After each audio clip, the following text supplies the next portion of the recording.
kill.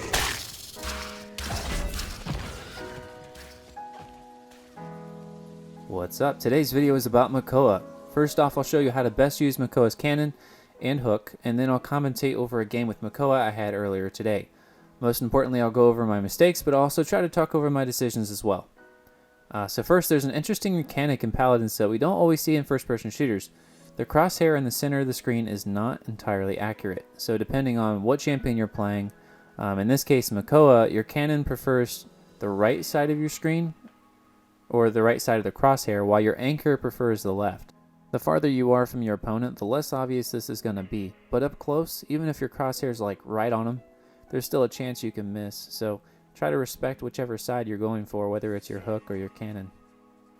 You can see me firing even from behind a wall where I can't see the enemy, but I'm still hitting them. Same thing for my hook. It's good to get a feel for just how far off you need to be when aiming with your crosshair, and just get that down so you're more consistent when you land your shots and your hooks. So talking about the hook specifically, you probably know prior to watching this, but Makoa's hook prepares a bonus damage on your next shot onto that target after you hook them. As long as you don't shoot anything else after you hook them, or it's within a short period of time. Since the hook travels faster than your cannonball, you can actually fire the cannon first and then hook to get a quick burst of damage. This isn't always practical or even necessary, but sometimes you need the burst damage. If you're at a damage fall off distance, it's actually pretty bad to do this because you're not going to get as much bonus damage as you would want, so it's better to hook them in first. But if you're up close, it actually does quite a bit.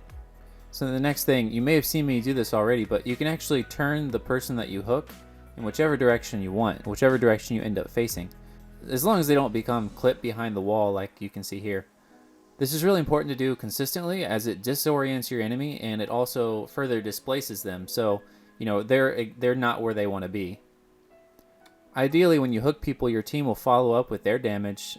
It's not really about you bursting them, it's about your team. So spin them in front of your team and serve them on a platter, just how they want it. This trick can also be used to hook people off ledges, like on Frog Isle, for example. Be careful when using this against champs like Cassie, Shaolin, Bomb King, because they might just knock you off instead. In conclusion, spend some time in the shooting range. Try to land the more difficult hooks. Spin around 180 degrees, go for that crazy hook, go from behind walls, do your thing. Get creative with it. I'm going to try not to ramble so much for this commentary and only talk over the important stuff, but we'll see how that goes. 5, 4, 3, 2, 1. And so it begins. I'll attack left flank. He misses his hook, which means I have about 6 seconds to make sure I land mine before his is back up again. I land a really awkward and kind of lucky hook here, which abuses the hitboxes, and it puts him out of position where Maldamba is able to stun him and we pick him up. From here we want to keep that momentum going and try to clean up the rest. The hitbox for the hook itself is much taller than it is wide. This means you can go for really cheeky hooks from over ledges, even when you can't even see them, if you know they're there. I try and fail here to grab Victor, but it could have gone really well.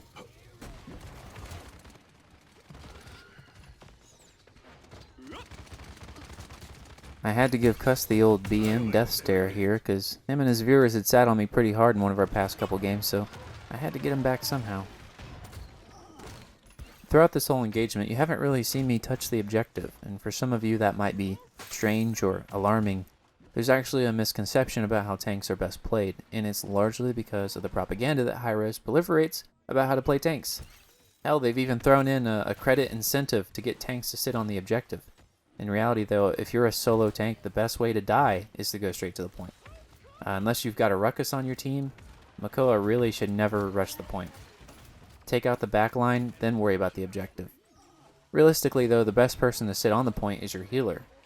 I mean, if you look at the pro scene, that's exactly what they do. You put a Ying or a Maldamba on the point, while everyone else is pushing forward, dismounting, or just trying to go for a pick. Like Makoa, he wants to be sitting, in some forward position waiting to pick off someone. And once they're down 4v5, there's nothing they can do. They have to wait for their team to respawn. Now, of course, if your healer's in danger, the tank comes to the rescue, And there's always times where you're going to want to contest the point, but it doesn't change the fact that tanks are really good flankers. So much for not rambling.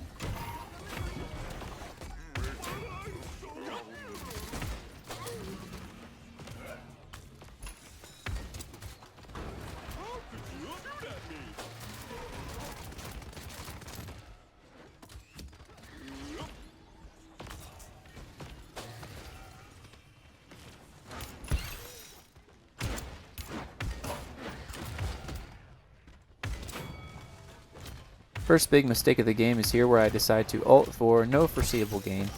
It's perfectly okay to die. At the time I thought I could stall the push longer with this play, since I believe I'd have time to recharge my ultimate again before the next round. I was out of melee range. I cancel my ultimate so I can shoot again, but that's mistake number 2 because I was actually still at like 7k health and I dropped down to 4k because of that. So I wasted about 3k health for really no reason. If my plan was to stall, I should have just, you know, let them melt me a little bit more. But then again, I mean, the whole thing is just charging their ultimates by shooting me. So it's really just a bad trade overall. I should not have ulted. I should have just died. This next fight was more of a mistake on Bond King's part, but since he poppies us away, it lets me abuse the hook around the pole. This is the exact thing I was talking about before in the shooting range, but in actual application. Had I not hooked him while he couldn't see me, he might have killed me instead. My stitching holds.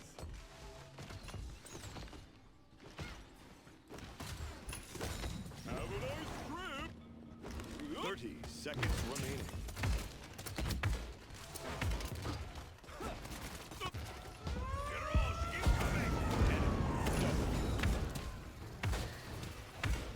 Just to clarify for anyone unsure of what your goal should be while defending, it literally boils down to this. You lost the objective. Fine. Your best odds of winning the next round are to have all 5 of your ultimates ready and to get as many credits as possible, usually from, you know, damaging and killing enemy champions. Bonus points if you're able to bait out the enemy ultimates at the end of the round, as long as they don't end up pushing in the payload.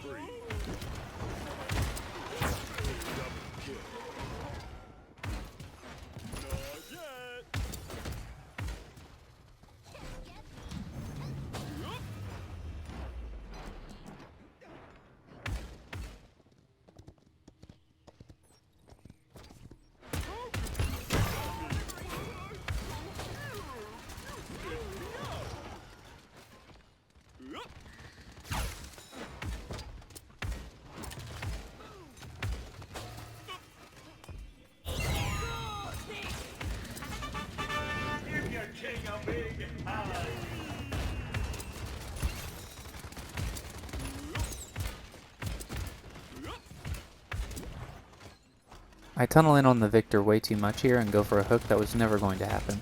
I then overcommit. I try to peel away here and throw up my shield, but I was just too late. While I do have my ultimate, there would be no gain from using it here since a few of my teammates had just respawned and I would melt instantly.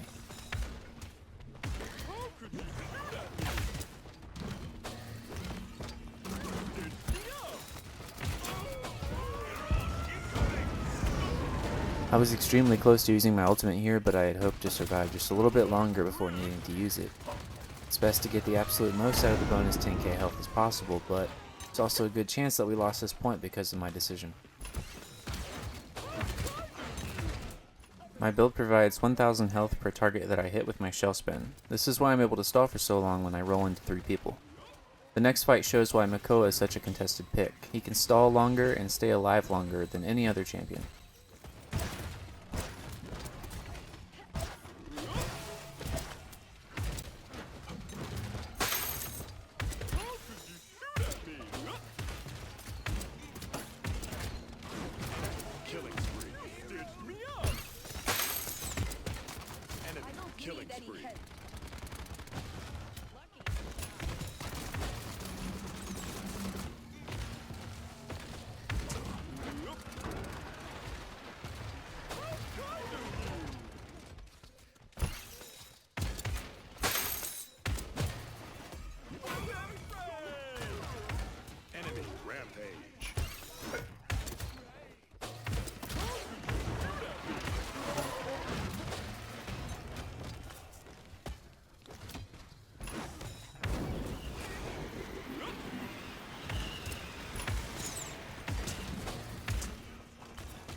seconds remaining.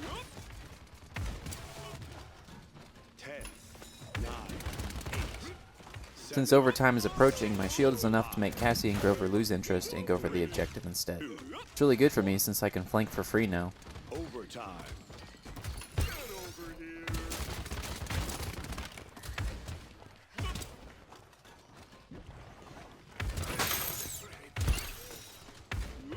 On my way.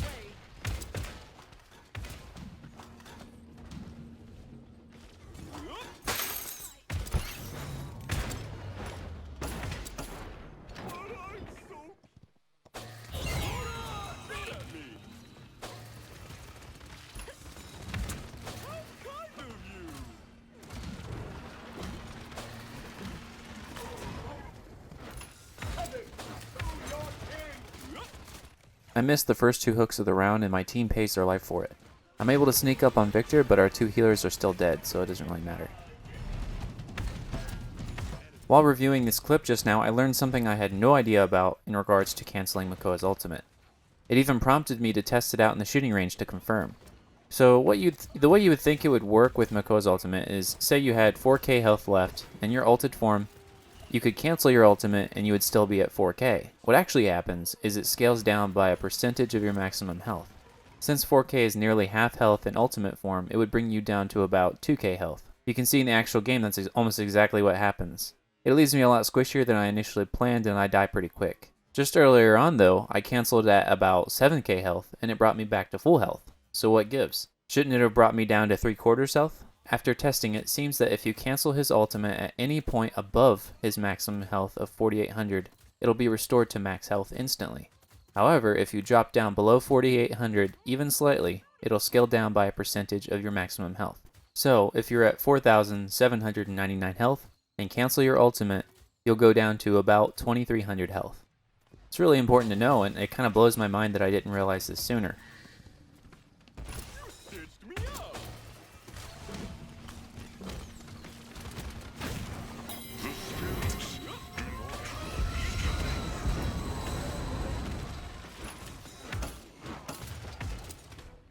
Bomb King's landing every single bomb like a god, and 3 of my teammates are dead. This is a good time to back away and just give them the point. There's 0 chance we can contest this. Stop the payload. How could you shoot at me? How kind of you?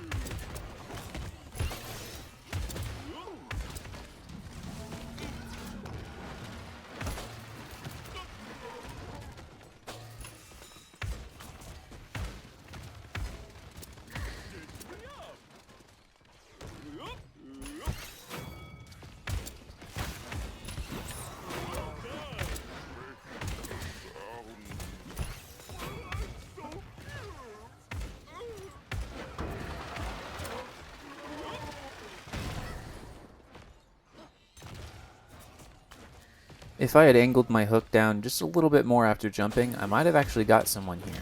This is what it looks like from Victor's perspective.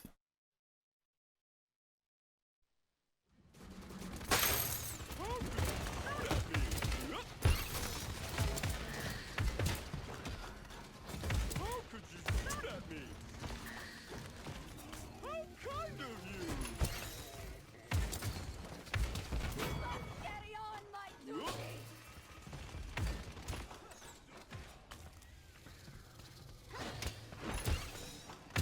Notice I go from about 1400 health to 3400 health from the shell spin. Sometimes the best way to survive is to play aggressive. On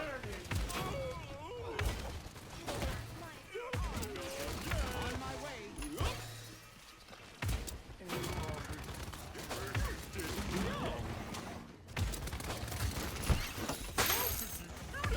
Using my ultimate here was very questionable once again since there's only about 45 seconds left and I won't have much time to charge it back up.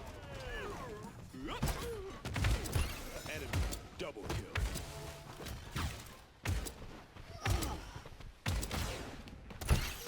Killing spree. 30 seconds remaining.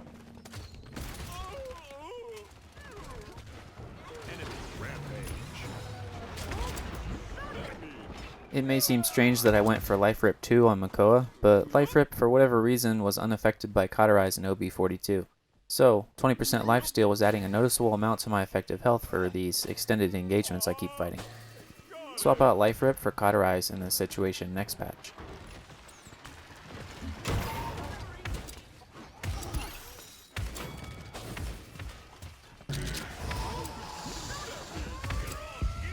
I was almost positive Maldamba was going to kill Bomb King, so I didn't bother to go try to kill him. But something must have happened off screen that I didn't see. I also missed my shell spin, which got me killed. Something really important happens while I'm dead. Grover and Makoa ult at the same time, which has no synergy whatsoever and is a huge waste. We probably would have lost the game had they not done this.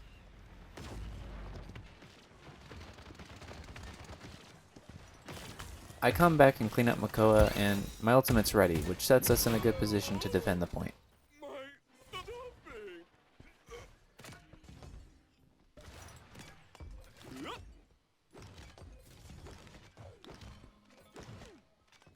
I can hear Bomb King on the upper platform, and I wait for him to peek over before I hook. I try my best to body block for my Maldamba, but I'm not able to save him.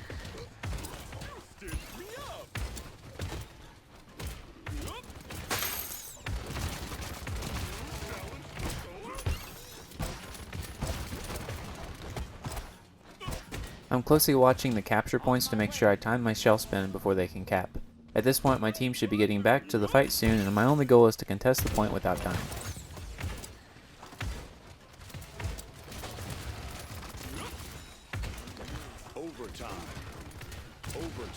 I stalled just long enough for my team to get back, and they're able to clean up the rest. Oftentimes as a tank, you have to be the one to die and sacrifice yourself in these situations. Besides landing shots and hooks consistently, good Makoa play boils down to how well a player can manage his ultimate and know when and where to die and for what. In a lot of ways, a tank relies on his team to do their job, and he can't really work on his own. Good game. Good game. Good game. Good game. Good game. I am the Cuddlian. Push the payload. Push the payload. Payload.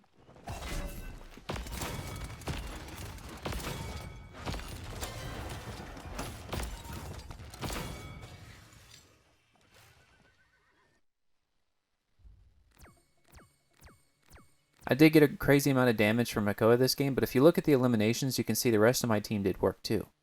I know Pip was causing a lot of havoc on the backlines, even though he had a classically low amount of healing. Maldamba spent a large part of the game just focused on keeping me alive, which also contributed to our win. I hope this video was helpful in some way for you, and I thank you for watching.